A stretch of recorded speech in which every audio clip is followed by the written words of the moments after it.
Hello students, in continuity of chapter 6, today we are going to discuss about transcription and genetic code. First of all, we are starting with transcription. Actually, what is transcription?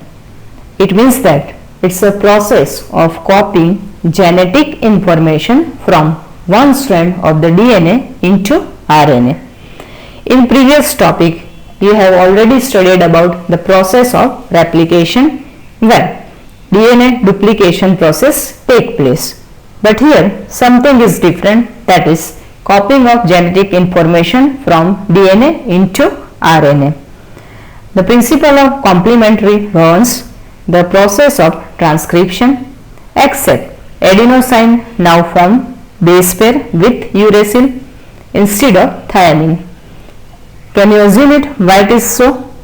Because in DNA, four type of nitrogenous bases are there, A, G, C, T. But in RNA, nitrogenous bases are A, G, C, U. So that's why it take place here. In transcription, only a segment of DNA and only one of the strand is copied into RNA. If we compare with replication, in replication, the entire chain of DNA molecule undergo duplication process, not only a segment, and two chains they are copied or duplicate chain is formed. This necessitates defining the boundaries that would demarcate the region and the strand of DNA that would be transcribed. As you know very well now, what is the difference between DNA and RNA polynucleotide chain, and by understanding this concept we can easily understand what is difference between DNA and RNA molecule.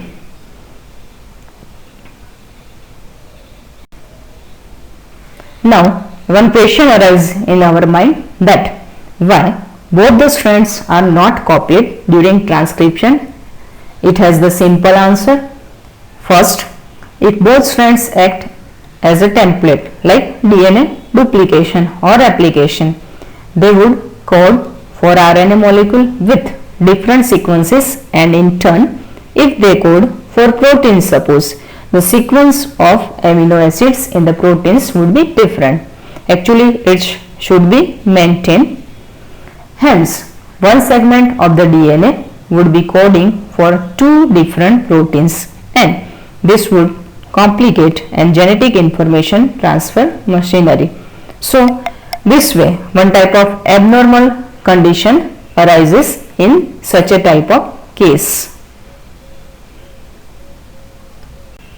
The second point, it is like that the two RNA molecules if produced simultaneously would be complementary to each other, hence would form a double-stranded RNA.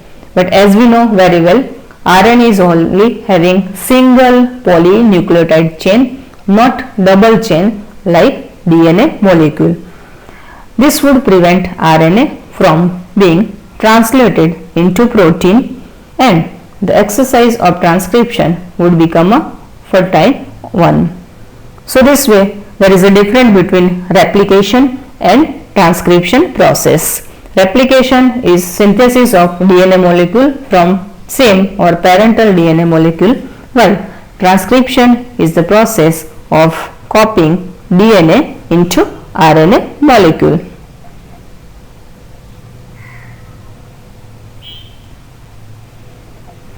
Now let's understand what is transcription unit.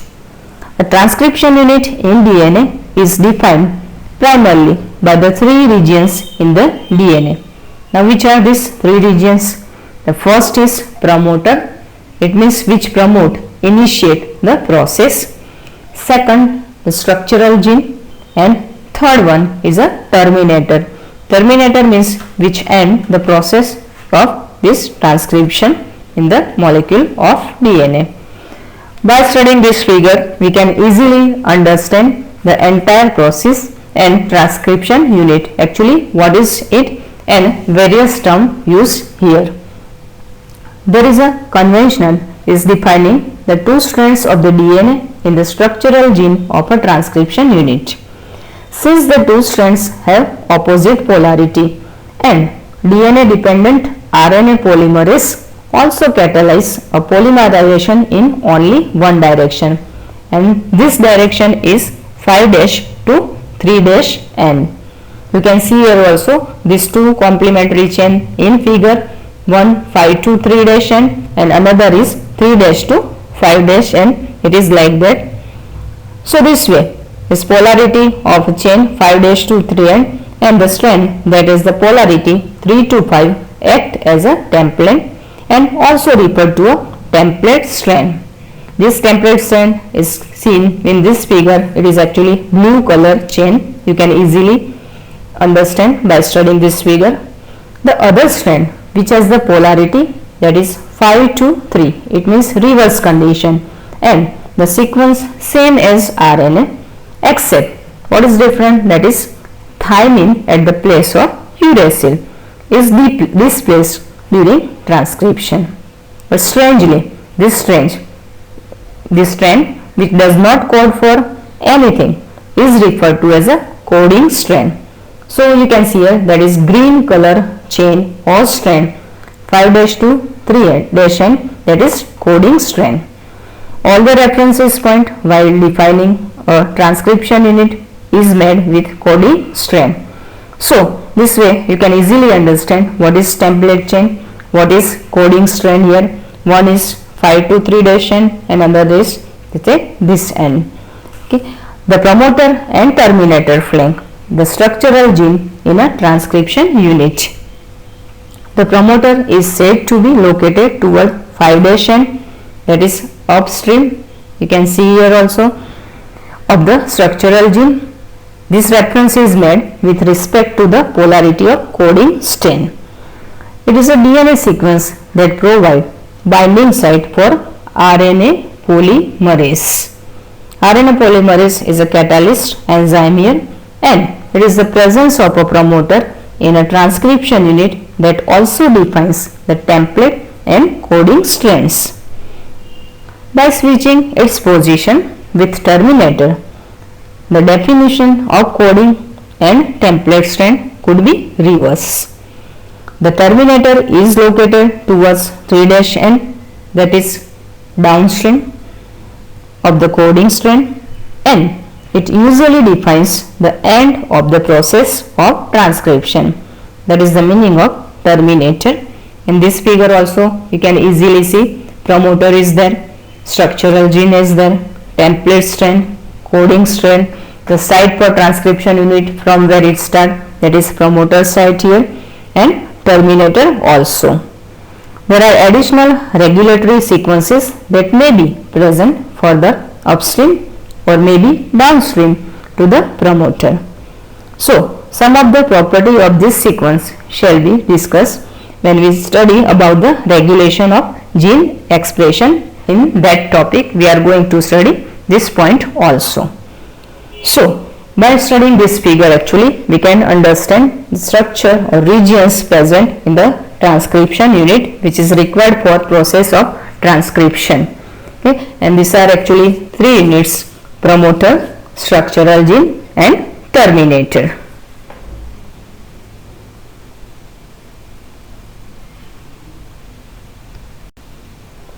Transcription unit and the gene. Gene is actually specific length of DNA. This way a gene is defined as the functional unit of inheritance. Because DNA is genetic material, it is must for inheritance, but the main role or smallest unit is what here? That is gene. That's why it is a functional unit of inheritance.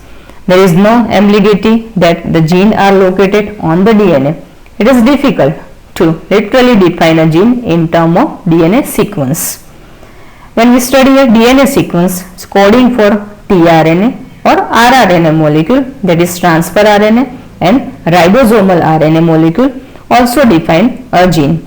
Actually there are three types of RNA: mRNA, tRNA and rRNA. By defining a cistron as a segment of DNA, that is a part of region or segment of DNA coding for a polypeptide. The structural gene in a transcription unit could be said as a monocistronic.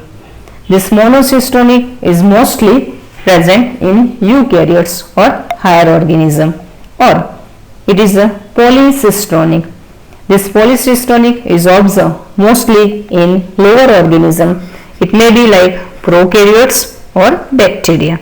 So, two types, monocistronic and polycistronic.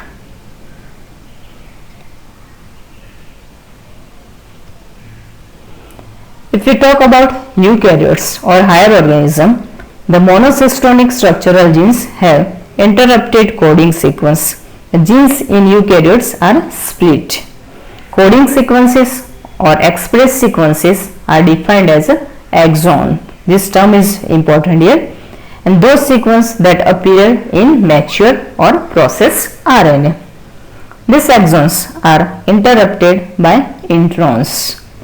Introns, or it is intervening sequences, do not appear in mature or processed RNA. This split gene arrangement further complicate the definition of a gene in terms of a DNA segment here.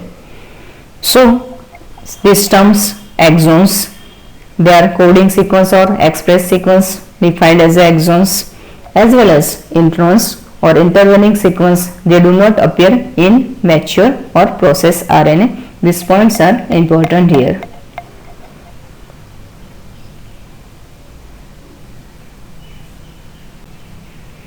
Inheritance of a character is also affected by promoter and regulatory sequence of structural gene. Actually, as we know very well, these are part of transcription unit, that is promoter and structural gene. So, it is also affected the process of inheritance by promoter and the sequence of a structural gene. Sometimes the regulatory sequences are loosely defined as regulatory genes, even though these sequences do not code for any RNA or protein. So, it is not like that कि always these sequences code for RNA or protein. Sometimes it do not code for any type of RNA or protein. So, this way we can clearly understand that is what is transcription unit, which is required for process of transcription, and what is gene, that is specific length of DNA actually.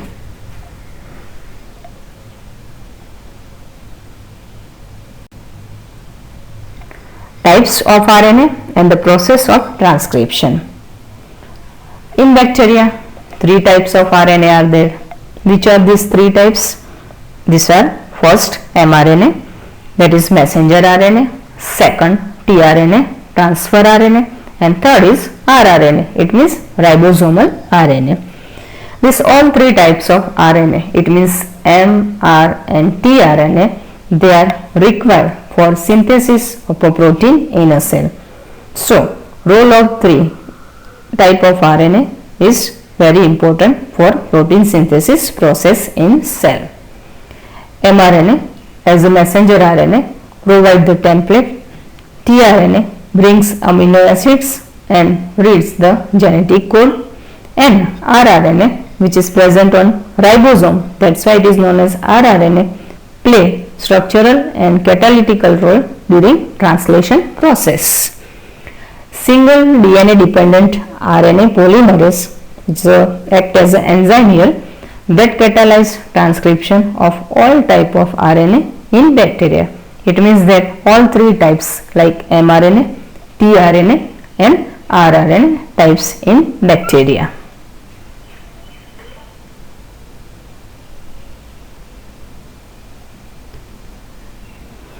Now let's understand process of transcription in bacteria and process of transcription in eukaryotic organism.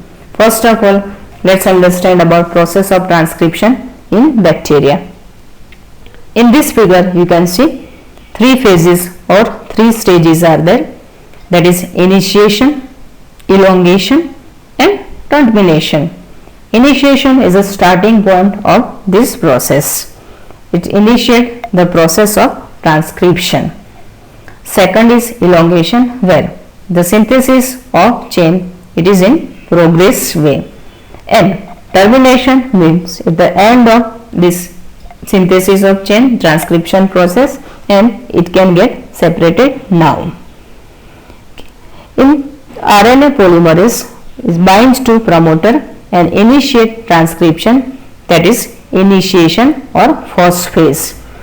It uses nucleoside triphosphatase as substrate and polymerizes in a template dependent fashion following the rule of complementary.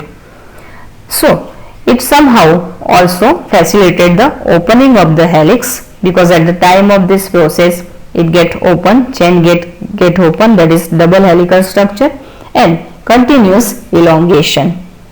Only a short stretch of RNA remains bound to the enzyme.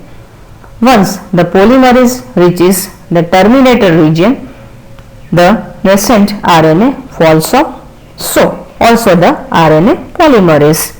And this way, this is actually end of this mechanism, transcription mechanism. It results in termination of transcription. An intriguing question is that how is the RNA polymerase able to catalyze all three steps, which are initiation, second is elongation, and third is termination? Actually, the RNA polymerase is only capable of catalyzing the process of elongation. So itself RNA polymerase can carry out this process. It associates transiently with initiation factor and termination factor.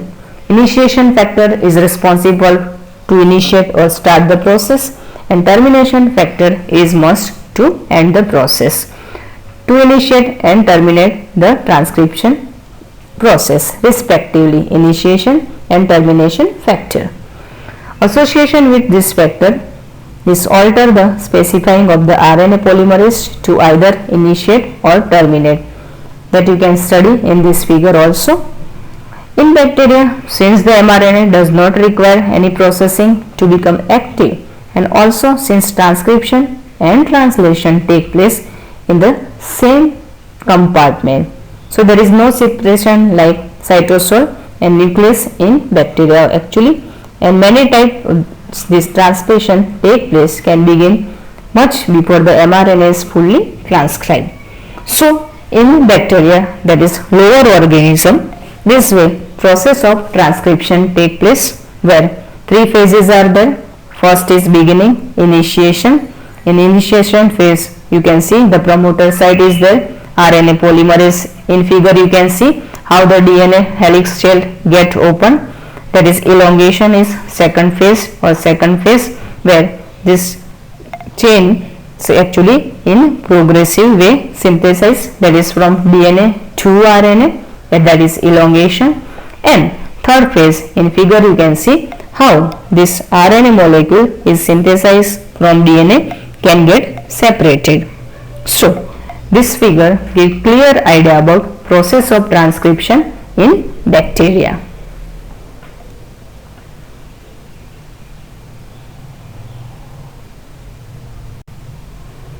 Now next figure is actually process of transcription in eukaryotes.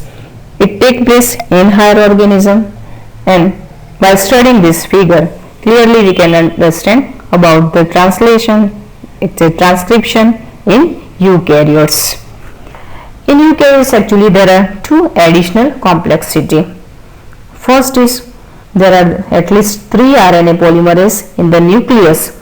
In addition to RNA polymerase is found in organelle, there is a clear cut division of labor is observed in eukaryote transcription process.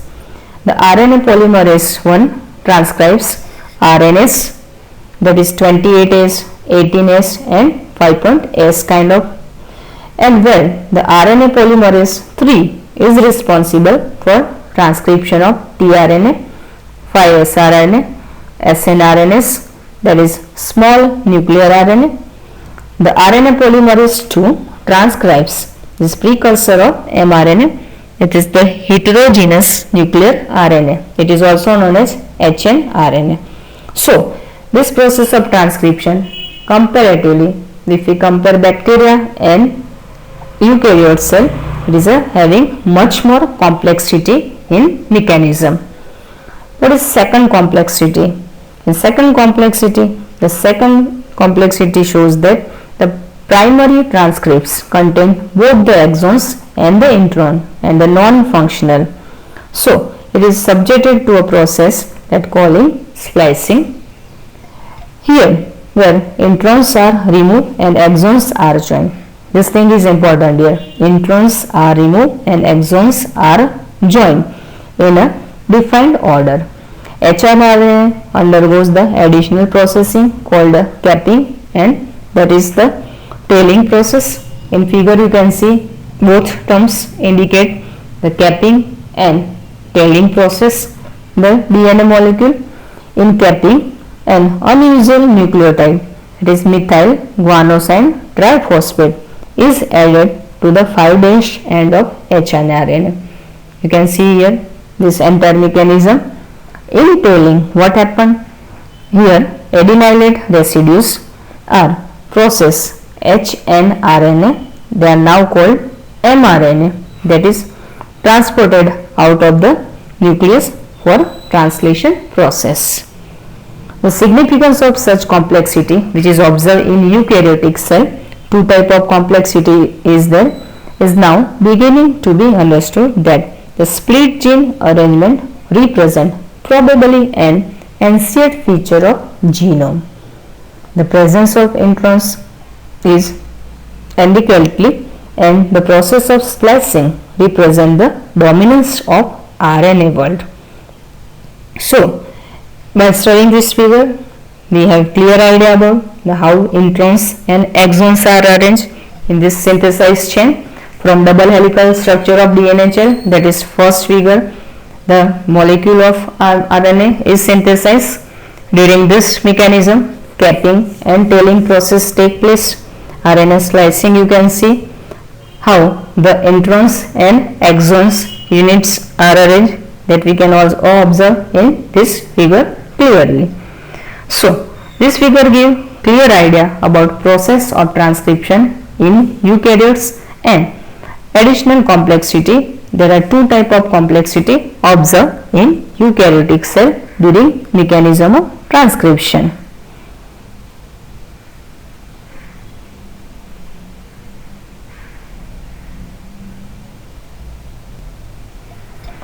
Genetic code. Many scientists work out to find out that how the mechanism of translation is required, transfer of genetic information, how it is transferred from one place to another place during the synthesis of polymer of amino acid, how proteins are synthesized. One of the scientists named George Camo, which was a physicist, he argued that since there are only 4 bases, as we know very well, in DNA 4 bases are there, nitrogenous bases are there, that is AGCT, and in RNA 4 nitrogenous bases are there, that is AGCU. So this process takes place actually on RNA, and that's why 4 bases are important here.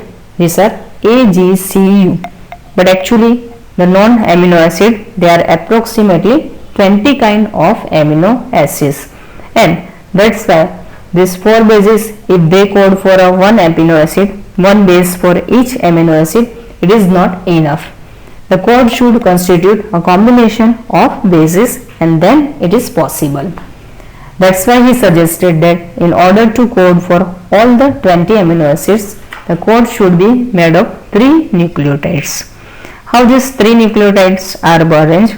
He suggested one proposition that because of pre-mutation combination, that is 4^3, if we calculate this, so the result is 64. It would generate 64 codons, and generating many more codons than required. So 4:1, 4 square, it is not enough for this proportion, and it is 4:3, that is 64 codon. The chemical method developed by Hargobind Khurana was instrumental in synthesizing RNA molecule with defined combination of bases, and these are homopolymers and copolymers. Marshall-Nirenberg's cell-free system for protein synthesis finally helped the code to be deciphered. Severo coenzyme, that is polynucleotide phosphorylase, was also helpful in polymerizing RNA with defined sequence in a template independent manner, that is enzymatic synthesis of RNA. So this way the genetic code which codes for various amino acid, okay, the scientists they develop a checkerboard. By studying this checkerboard we can easily understand for which amino acid, which type of nitrogenous base triplets they are arranged. 3 sequentially arranged nitrogenous base pair, it form one genetic code and it code for particular type of amino acid.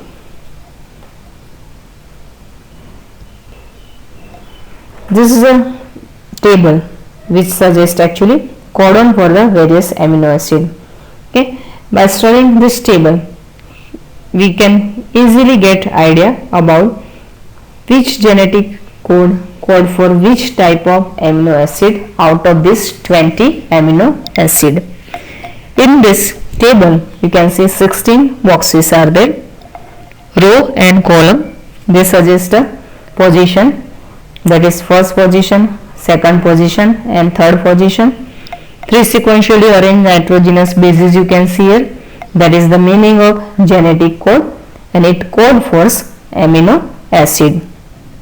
In this table there are genetic code, particular type of genetic code, they indicate the particular type of amino acid.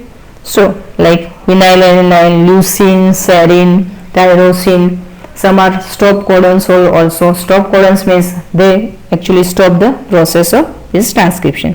Some initiate the process. Okay, so this way various type of genetic codes they denotes various type of amino acids.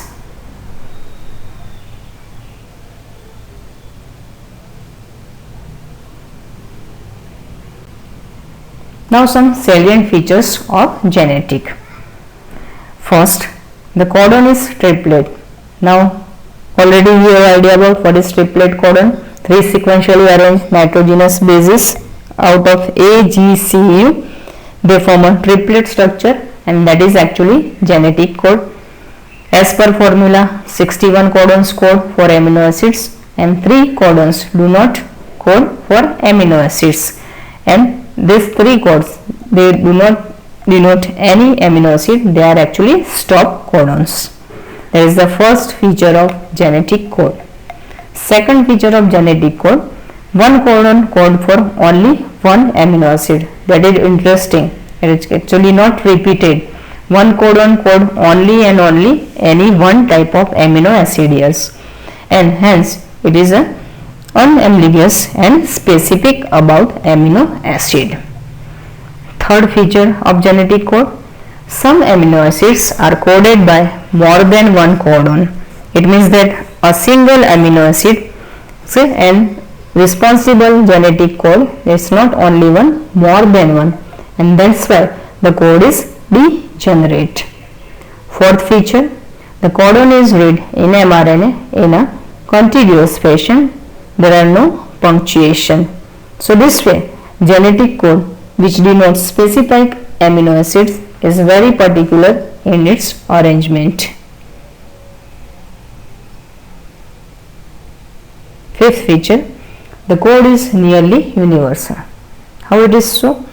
For example, from bacteria to human, UUU. This codon is code for phenylalanine. It is in short known as PHE.